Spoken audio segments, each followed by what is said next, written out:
जय श्री कृष्ण। श्रीमद्भागवत महापुराण प्रथम खंड अष्टम स्कंध 23वां अध्याय। बलि का बंधन से छूटकर सूतल लोक को जाना।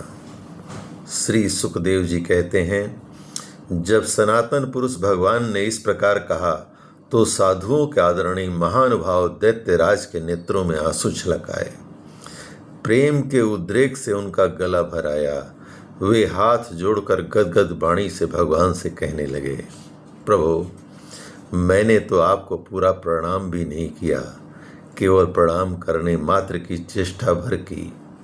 उसी से मुझे वह फल मिला जो आपके चरणों के शरणागत भक्तों को प्राप्त होता है। बड़े बड़े लोकपाल और देवताओं पर आपने जो कृपा कभी नहीं की, वह मुझ जैसे नीच असुर को सहज ही प्राप्त हो गई। श्री सुखदेव जी कहते हैं, परीक्षित, यूं कहते ही बलि वरुण के पासों से मुक्त हो गए। तब उन्होंने भगवान ब्रह्मा जी और शंकर जी को प्रणाम किया और इसके बाद बड़ी प्रसन्नता से असुरों के साथ सूतल लोक की यात्रा की। इस प्रकार भगवान ने बलि से स्वर्ग का राज्य लेकर इंद्र को दे दिया, अदिति की कामना पूर्ण की और स्वयं उपेंद्र बनकर वे सारे जगत का शासन करने लगे। जब प्रहलाद ने देखा कि मेरे वंशधर पौत्र राजा बलि बंधन से छूट गए और उन्हें भगवान का कृपा प्रसाद प्राप्त हो गया, तब वे भक्ति भाव से भर गए। उस समय उन्होंने भगवान की इस प्रकार स्तुति की।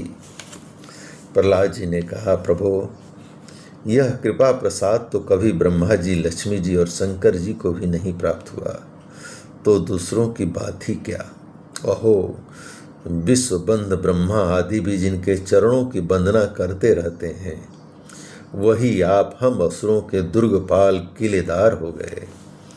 शरणागत वत्सल प्रभु, ब्रह्मा आदि लोकपाल आपके चरण कमलों का मकरंद रस सेवन करने के कारण सृष्टि रचना की शक्ति आदि अनेक विभूतियां प्राप्त करते हैं। हम लोग तो जन्म से खल और कुमारगामी हैं। हम पर आपकी ऐसी अनुग्रहपूर्ण दृष्टि कैसे हो गई, जो आप हमारे द्वारपाल ही बन गए। आपने अपनी योग माया से खेल ही खेल में त्रिभुवन की रचना कर दी। आप सर्वज्ञ, सर्वात्मा और समदर्शी हैं, फिर भी आपकी लीलाएं बड़ी विलक्षण जान पड़ती हैं। आपका स्वभाव कल्प वृक्ष के समान है, क्योंकि आप अपने भक्तों से अत्यंत प्रेम करते हैं। इसी से कभी कभी उपासकों के प्रति पक्षपात और विमुखों के प्रति निर्दयता भी आप में देखी जाती है। श्री भगवान ने कहा, बेटा प्रहलाद, तुम्हारा कल्याण हो। अब तुम भी सूतल लोक में जाओ, वहाँ अपने पौत्र बलि के साथ आनंद पूर्वक रहो और जाति बंधुओं को सुखी करो। वहाँ तुम मुझे नित्य ही गदा हाथ में लिए खड़ा देखोगे। मेरे दर्शन के परमानंद में मग्न रहने के कारण तुम्हारे सारे कर्म बंधन नष्ट हो जाएंगे। श्री सुखदेव जी कहते हैं, परीक्षित, समस्त दैत्य सेनों के स्वामी विशुद्ध बुद्धि प्रहलाद जी ने जो आज्ञा कहकर हाथ जोड़ भगवान का आदेश मस्तक पर चढ़ाया, फिर उन्होंने बलि के साथ आदि पुरुष भगवान की परिक्रमा की, उन्हें प्रणाम किया और उनसे अनुमति लेकर सूतल लोक की यात्रा की। परीक्षित, उस समय भगवान श्री हरि ने ब्रह्मवादी ऋतुजों की सभा में अपने पास ही बैठे हुए शंकराचार्य जी से कहा, ब्रह्मन, आपका शिष्य यज्ञ कर रहा था, उसमें जो त्रुटि रह गई है उसे आप पूर्ण कर दीजिए, क्योंकि कर्म करने में जो कुछ भूल चूक हो जाती है वह ब्राह्मणों की कृपा दृष्टि से सुधर जाती है। शुक्राचार्य जी बोले, भगवान, जिसने अपना समस्त कर्म समर्पित करके सब प्रकार से यज्ञेश्वर यज्ञ पुरुष आपकी पूजा की है, उसके कर्म में कोई त्रुटि, कोई विषमता कैसे रह सकती है, क्योंकि मंत्रों की अनुष्ठान पद्धति की, देश काल पात्र और वस्तु की सारी भूलें आपके नाम संकीर्तन मात्र से सुधर जाती हैं।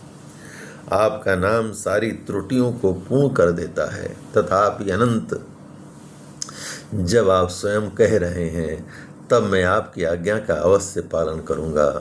मनुष्यों के लिए सबसे बड़ा कल्याण का साधन यही है कि वह आपकी आज्ञा का पालन करे।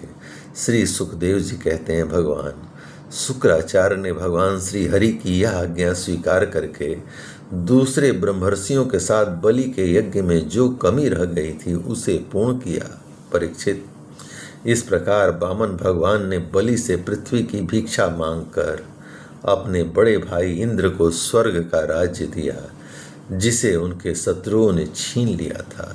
इसके बाद प्रजापतियों के स्वामी ब्रह्मा जी ने देवर्षि, पितर, मनु, दक्ष, भृगु, अंगिरा, सनत कुमार और शंकर जी के साथ कश्यप एवं अदिति की प्रसन्नता के लिए तथा संपूर्ण प्राणियों के अभ्युदय के लिए समस्त लोक और लोकपालों के स्वामी के पद पर वामन भगवान का अभिषेक कर दिया।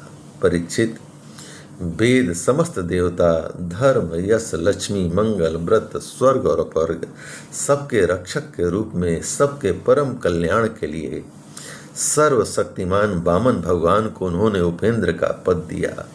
उस समय सभी प्राणियों को अत्यंत आनंद हुआ।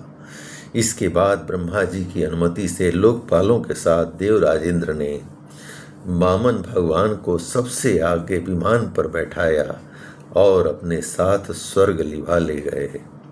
इंद्र को एक तो त्रिभुवन का राज्य मिल गया और दूसरे वामन भगवान के चरण कर कमलों की छत्र छाया। सर्वश्रेष्ठ ऐश्वर्य लक्ष्मी उनकी सेवा करने लगी और वे निर्भय होकर आनंद उत्सव मनाने लगे। ब्रह्मा, शंकर, सनत कुमार, भृगु आदि मुनि, पितर, सारे भूत, सिद्ध और विमानारोही देवगण भगवान के इस परम अद्भुत एवं अत्यंत महान कर्म का गान करते हुए अपने अपने लोक को चले गए और सबने अदिति की भी बड़ी प्रशंसा की। परीक्षित, तुम्हें मैंने भगवान की यह सब लीला सुनाई, इससे सुनने वालों के सारे पाप छूट जाते हैं।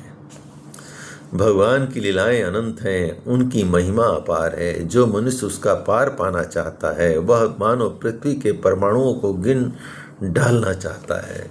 भगवान के संबंध में मंत्र दृष्टा महर्षि वशिष्ठ ने वेदों में कहा है कि ऐसा पुरुष न कभी हुआ है, न है और न होगा, जो भगवान की महिमा का पार पा सके। देवताओं के आराध्य देव अद्भुत लीलाधारी वामन भगवान के अवतार चरित्र का जो श्रवण करता है उसे परम गति की प्राप्ति होती है। देव यज्ञ, पितृ यज्ञ और मनुष्य यज्ञ किसी भी कर्म का अनुष्ठान करते समय जहाँ जहाँ भगवान की इस लीला का कीर्तन होता है वह कर्म सफलतापूर्वक संपन्न हो जाता है। यह बड़े बड़े महात्माओं का अनुभव है। जय श्री कृष्ण। इस प्रकार श्रीमद् भागवत महापुराण प्रथम खंड अष्टम स्कंद का 23वां अध्याय भगवान श्री कृष्ण की कृपा से संपूर्ण हुआ। जय श्री कृष्ण।